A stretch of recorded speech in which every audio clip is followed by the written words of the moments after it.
Here they come right now. Let me take jobless claims first. 351,000 is the number. That represents it's actually lower than what economists had estimated for 357,000 claims, and does represent a decline from last week. So this is good news on the jobs front.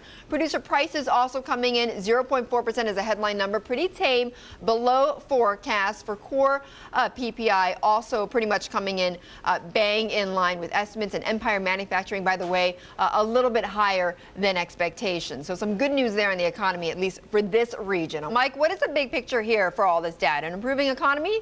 An improving economy, Betty, and higher bond yields probably. We were talking about that earlier in the hour. This just generally paints a picture that we're steady as she goes, getting better. The Empire Manufacturing Index, interesting. It goes up a little bit, even though we see new orders and shipments fall back just a little bit. They're in positive territory. They're still expanding, still showing growth in manufacturing. And the employment index in the Empire moves higher by 2 points. And that gives people some hope that this will continue, because this is a March number. The Empire number. But here's something that's really interesting. Take a look at prices paid in Empire, probably reflecting the big jump in energy, but it almost doubles.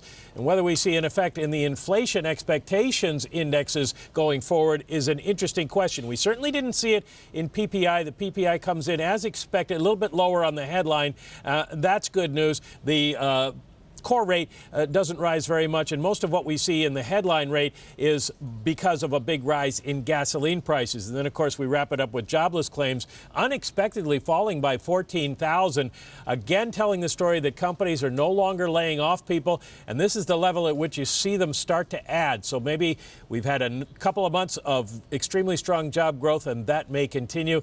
Treasury traders are going to push yields higher.